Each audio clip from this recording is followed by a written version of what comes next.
bayinza okusaawasawa nabayinza okutweyunga kutumanya ebifo gye tubadde fe twatandise ddala kubanzi zinavaako nviirako ddala ntandikira ddala lumu nakati era ntandise. So yes, okuba nti Katonda abadde mulungi nnyo gye ndi nampa omukisa okusobola okuddamu nyimirire ku stage ennene n'abantu ab'amaanyi nga omwami Gerald Kiweewa nga Ngoni nga Madam Mariam Ndagire, Hajat Sophia Nantongo, Faith Nasolo. I mean, honestly, they say that old is gold. Ate ensonga lwaki bagamba nti old is gold, to my understanding, zaabu oyo okumufuna bamusima mu mayinja eyo wansi banoonya munoonye, naye zaabu okumanya nga wanjawulo ne mu mayinja gy'abeera tamenyekerayo nti ne bw'aba amongoseeko katono bwe bakakwata ne bakassa mu muliro ne bakafumba addamu ne yeegatta n'abanga atayokanangako ge gamaanyi zaabu g'alina. Kaakati bannanga olunaku lwaliro mu Kikadde babagambye babaleetedde old is gold, tugende mu Kikadde kakize mu Luzungu, let's go to the oldies. Mugenda kujja mu zaabu. Era nze mbagamba amaloboozi abalina ogawawula twagawawudde, naye amaloboozi gaffe si gakuwawula obudde bwagawawula. Buli lwobeera ng'ekintu okikoze ebbanga ddene obeera tokyalinga abana batandika okukikola, kati amaloboozi obudde bwagawawula. Kati ate nze ne bangambye nti embadressinge fenna twawulirako ku incidenti y'akataala enjaga nzuyo mu rihabu. Nze mmanyi mwe temumanyi. Tomvuganya nze nkyayogera totekako komera kunsingirayo. Twali yalimba yali mukomera nze nali mu rihabu. So kakati Mukama nampa omukisa okuddamu nyimirire mu maaso gammwe, sikiwa nti yakikola ku bwereere. Nina conviction munda mu nze nti Katonda yanzija mu mifulejje gye nali ngenda okufiira anteeke ku kameeza kano akanyirira bwe kati n'abantu abasinga okuba abanene ab'enjawulo mu ggwanga lino olw'ensonga. Banange nsanyuse nnyo okubaako olwayo luno nga mwenna bwe muli. Abamawulire abanjagala n'abatanjagala naye mwe temulina kumwagala ne mukutaagala. Mwambererawo nnyo nga bansibye ku bannantaba ate ne munkuba nnyo nga bankubye ekkololo. Kaakati mwebale nnyo mwebale ddala nze mbagala nnyo. Nze Gerald Kiweewa naye musajja mulangira. Nze Gerald Kiweewa omutamivu w'omugaso mu ggwanga lino Uganda. Era nayigayo eky'oluzungu bakinsomesa nti am president of Republic of Uganda drink and drunk and sijeko avuganya. Ne mwami Museveni tasobola kunesimba kukubayo abutabuuki. Tasobola kunyowa emwenge. Kiweewa. Yes.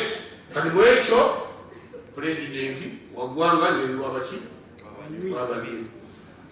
Nsanyuse nnyo okusooka mu kikadde kino eky'omwaka guno okunondayo mu kadongo kamu nga ndiwo obuwumbwe.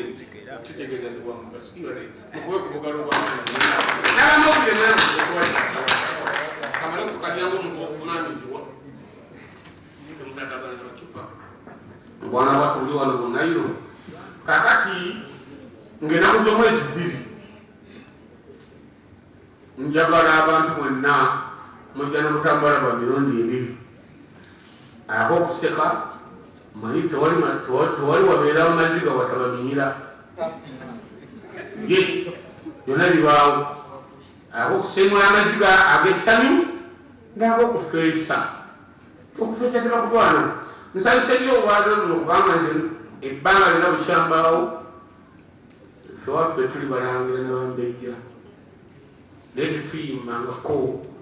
Nno famire yaffe ennene etandikira ku Minsuseera Ssegamanyi omulangira, neddako Mariam Ndagire omumbejja, neddako omulangira Sseiramba Nnungi, neddako Kiweewa omutamivu omugaso. Newalawo n'omulangira Sseera balindanga kyambe kya Mukamaani ekyambe. Kandi ffe mujja kusonyiwa okuyimba kwaffe si kusome nnyo busomi wabula tuli mu kidatalentedi kitulina kyekikolera bwetu twazaalibwa tetulina kuba bayimbi ate Mukama natuwa emikisa nga twagalwa. Mujje ennaku z'omwezi 2 abali okumpi n'ewala mujje tuyimbe, mujje musanyuke, tulabeko, tubakolere ebyenjawulo kubanga ndi musajja nno omuzibu abambana babulaje ndete muntegere ne mwana muje muntegere Qute Kaye mwana mundabira wano kankulindi wakumsoma mpeka mara kumanya kumwana atu mwayo kahaba ezi chitona nyo sikwe uri munangira uri mukopi wa mama feduli bayindi wafre Kikadde Kiweewa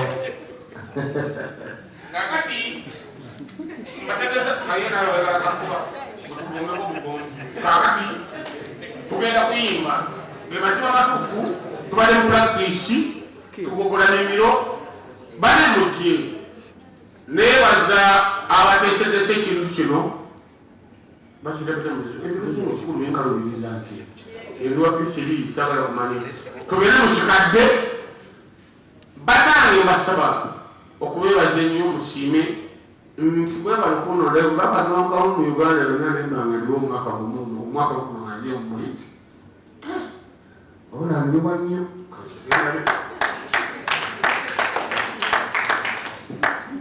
kubanga abakadonkamu gye bali bwenna sigenda kubaswaza era mpita abawagizi baffe abawagira kadongo kamu bambi mujje mulabe mujje mubeewo mutuwagire Kikadde kino ate mutwale n'amawulire amalungi nti ffe tusobola okuyimba ennyimba kubanga era kubayimbira oluyimba lwe nasookeraku mu 1994 ekandikoona giteremu akatungulu era munalwadaki mukasipe kasente olwo ngene tuyiba esaawa yawalo mujja kulusonyiwa obutayimba nyimba za wiiki sigereze naye ffe tuyimba ennyimba nga zijja kubuuzizwako abaana n'abazzukulu nga bajja bazikolaki baziwuliriza kubanga waliwo essaawa gyoyinga okuyimba kati essaawa ziruli nakupekyedambula ekiwunga ekyo dawona nenyambulamu essaati kati essaawa zino zisasola jambula mu audiensi mulimbaka mwana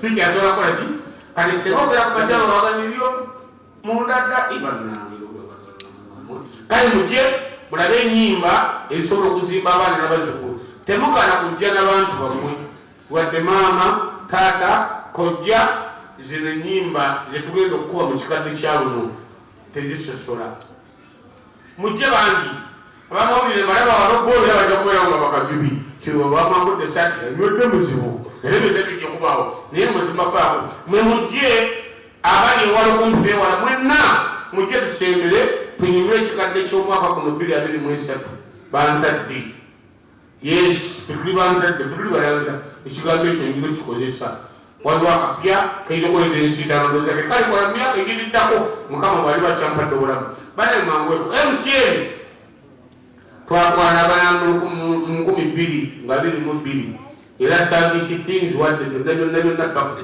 kati Kikadde mutaddewo okunzirizayo konanga nange ng'abantu yeye emikolo gyonna gyonna gimukola mba nanjawala ekigambo ky'emuteri kubanga entami abantu buli amugeresibanga bakwalemerako emuteri nayo koze nange munekintegere gyenatandikirako mutegeera kitegeera service twazi tukola bitya paka twatuse ku gundi ono wakagundi okutakula naye natoka nagwako nga wakwewereza mwebale nnyo okutubererawo ab'omwenge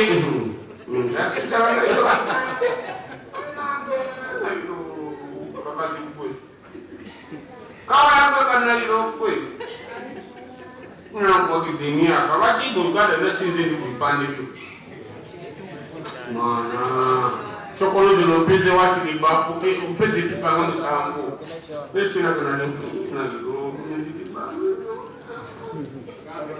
Kiweewa tweyanza nnyo tweyanzege mujje bangi mu Kikadde tukole ensonga zaffe tubayimbire ngenda okuva kuno natandikirako paka kuzesembayo tweyanza nnyo tweyanzege byani Kiweewa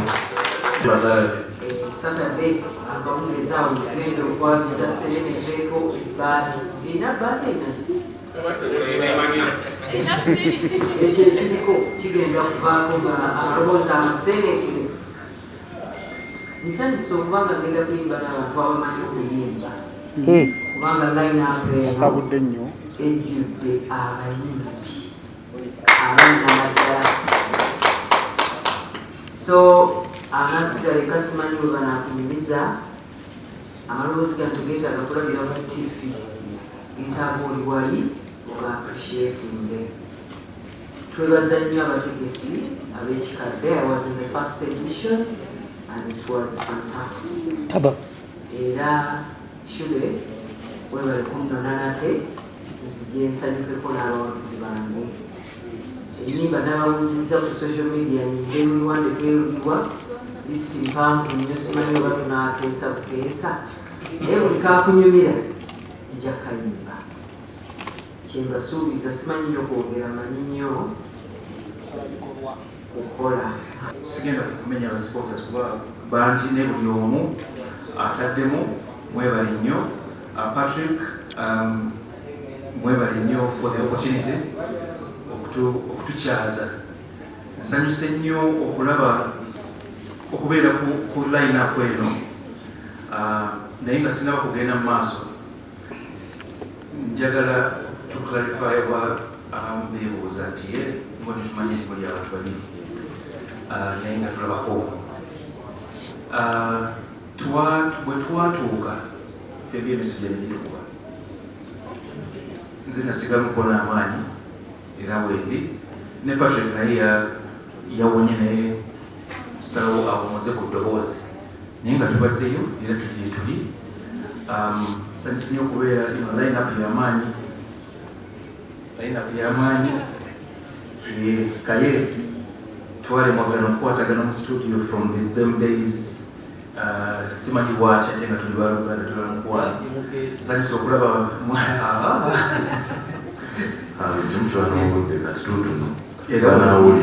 exactly. Sanyusi nnyo okusobola okulaba ku mwami Kiweewa bwetwalinga tutandika oluyimba olwo Digi batugamba nti kati ate ffe ba Kiweewa aba music. Simanyi lwaki bakyogera bwe batyo. Sira nnyo byakwogera kati twekanganga nti abayimbi abamu bwe baatuuka ndoza music wabwe tashaakubibwa tebalina gigs nyingi badayivatinga mu ventures endala ne balekerawo okubeera present mu bantu. Kati ne tulaba nga waliwo need. Kati abayimbi abamu tugenda okubasanga obasanga abamu bambi ng'embeera gye balimu si gye bandibaddemu kubanga baayimba ennyimba zaabwe zandibadde zibakolerera ne zibasasula ne zibalabirira. Kati mu mbeera eyo nga bwe tubajjayo ne bajja ne bayimba ku Kikadde ne tuba rebrandinga ne bayimba. After that what happens? So we realized nti wali wasigalawo gap nti tekikoma ku bayimbi bokka naye olaba nti n'abakadde mu society zetuva waliyo Girl Child Foundation, waliwo ya children, waliwo ya women naye abakadde babasuulirira. Government omukadde afuna emitwalo 3 omwezi. Ne tulaba nti neyo gap yaliwo so ne tuzaala Elderly Network Foundation. So buli bwe tubeera tukola projects zino yatugende mu Kikadde tukola eyo community reach out. This year we've had regions. We went to Mbarara, we did the community outreach there, abakadde b'e Mbarara. We went to Masaka, we had the community outreach there before the show. And this maiden one, we had a CSR yesterday in Mutungo. Twasinkanya abakadde balinga 7 ne bakeberebwa amaaso ne tubaako bye tubaddizaako si bingi naye gesture kulaga nti tulimu era ekimu ku byetaago bye balina ng'abakadde yabadde nti tebalina ddwaliro libatuukiramu nti abakadde balina bye bagenda. So ekyo kyekimu ku bintu bye tutunuulira ebirooto byaffe era Mukama bw'aliba asiimye tulikikola. Tubeebaza okujja mwenna mwebale kutuwagira over the years, 7 years down the road. Mwebale nnyo mwebalire ddala. Y'emitwalo 10 ye ticket ya ordinary. Then we have a ticket y'emitwalo 15 gye twayise further. We had the previous one and finally take the notes. We know what is happening in town. Ko Saturday naku z'omwezi gabiri. Sponsors MTN, Mavis, most welcome. We have Del Monitor, we have the pair, Mr. Oliver, we most welcome. We have Mel Special, Joel,